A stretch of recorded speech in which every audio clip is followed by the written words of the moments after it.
Phone করে ডেকে নিয়ে গুলি করে হত্যা করা হয়েছে। 2 মাসের শিশু সন্তানকে আগুনে পুড়িয়ে ও নিজের মাকে কুপিয়ে হত্যার অভিযোগ উঠেছে। শেওড়াপাড়ায় একটি আবাসিক হোটেলে সারা রাত আটকে রেখে এক নারীকে সংঘবদ্ধ ধর্ষণের অভিযোগ উঠেছে। শ্রীনগরে এক্সপ্রেসওয়েতে শাহিদা আক্তার নামের এক তরুণীকে গুলি করে হত্যা। মধ্যরাতে কিশোরীকে সংঘবদ্ধ ধর্ষণের চাঞ্চল্যকর ঘটনায় দিনভর উত্তাল কক্সবাজারের চকরিয়া। কান্না আহাজারি থামছে না জারা হায়াত খানের পরিবারের। রাজধানীতে 5 জন মিলে ধর্ষণ ও হত্যার পর হাতির ঝিলে ফেলে দেওয়া হয় 8ম শ্রেণীর ওই কিশোরীর মরদেহ। ঢাকা রাজশাহী রুটে ইউনিক রোড রয়্যালসের একটি বাসে ডাকাতি এবং ধর্ষণের ঘটনায় পুরো দেশে তোলপাড় চলছে। ছিনতাইয়ের স্বর্গরাজ্য রাজধানীর মোহাম্মদপুর। বাসার সামনেই ভয়াবহ ছিনতাইয়ের শিকার হন এক দম্পতি। পাবনার ঈশ্বরদীতে প্রকাশ্যে এক যুবলীগ কর্মীকে গুলি এবং কুপিয়ে হত্যা করেছে দুর্বৃত্তরা। চট্টগ্রামের রাউজানে এক ব্যবসায়ীকে প্রকাশ্যে গুলি করে হত্যা করেছে সন্ত্রাসীরা। মসজিদে ঢুকে নামাজরত মুসল্লিদের উপর হামলা চালানোর অভিযোগ উঠেছে। এ ঘটনায় মসজিদের সেক্রেটারি সহ 4 জন আহত হয়েছেন। দুপক্ষের সংঘর্ষে রণক্ষেত্র খুলনা প্রকৌশল বিশ্ববিদ্যালয় কুয়েট। আহত হয়েছেন অর্ধশতাধিক।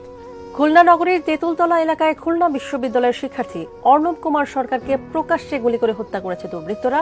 চট্টগ্রামের রাউজানের সাবেক ছাত্রদল নেতা পিয়ার মোহাম্মদ চৌধুরী বাবুকে গুলি করেছে দুর্বৃত্তরা। হাত পা বেঁধে ও চোখে মুখে টেপ মরিয়ে নৃশংসভাবে হত্যা করা সেই ব্যক্তি। নরসিংদীতে দুর্বৃত্তদের গুলিতে নিহত হুমায়ুন কবির নামে এক ছাত্রদল কর্মী। মুন্সিগঞ্জের মহাসড়কে গুলিতে নিহত নারী অন্তঃসত্ত্বা ছিলেন।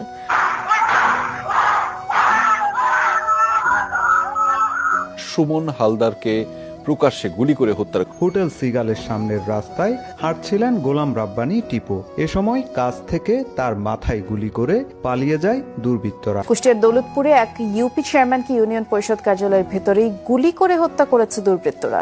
আধিপত্য বিস্তারকে কেন্দ্র করে শান্তা ইসলাম নামে এক নারীকে গুলি করে হত্যা করা হয়েছে। চট্টগ্রামে জোড়া খুনের শিকার 2 বন্ধুর পরিবারে চলছে শোকের মাতম। প্রকাশ্যে গুলি করে আফতাব উদ্দিন তাহসিন এক ছাত্রলীগ কর্মীকে হত্যা করেছে দুর্বৃত্ত। শুধু রাজধানী নয়, ছিনতাই, চাঁদাবাজি, মাদক কারবার বেড়েছে সারা দেশে।